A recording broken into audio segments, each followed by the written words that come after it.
Singapore's vibrant foodie scene is known globally for its balance of fine dining and local comfort food. During the pandemic, award-winning local chefs in Singapore had to pivot from catering to customers dining in at restaurants to providing more casual, pre-packaged ingredients for meals at home. Originally from India, Michelin star chef Manjunath Mural led his previous team in Song of India to garner a Michelin star in Singapore from 2016 to 2019. Tapping into the Lion City's culinary evolution towards more casual dining, Mural opened Indian restaurant Ada in 2020. I always had a very gutsy feeling about it that casual definitely will do well, and that's how I came up with partnering and collaborating for this restaurant.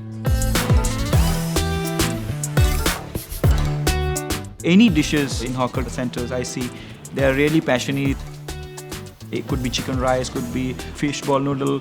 So I think it gives a choice of so many things in hawker culture, and that's what I love it.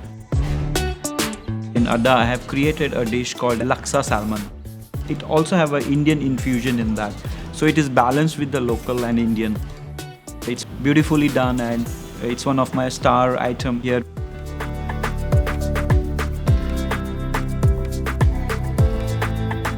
I think the COVID has made change of perception. We have to keep open ideas. You can see the mindset of the chefs have changed according to the situation, minimizing the menu, keeping the cost control on the food, as well as the operational part.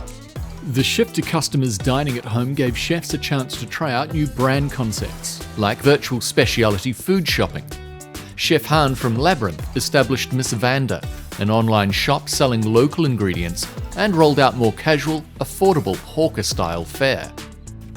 I like the Chef Han's cuisine so much because he uses a lot of local ingredients, local taste, local flavor, but at the same time it's so modern. And he always go out of the box to create something new. Another local favourite, Candlenut, revamped their menu to take on the pandemic, creating a $20 menu for at-home dining. When I see the Chef Malcolm's cuisine in Candlenut, I think he's very much inspired with grandma. It gives a lot of touch of very homely taste of that food, and I love that. And he thinks very differently.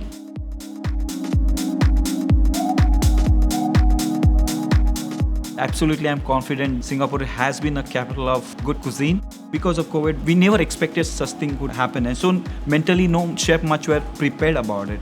But in future, we already know in such situation comes how you have to tackle with the situation. It has given a lot of lesson, but also on the positive note, how to sustain with the situation.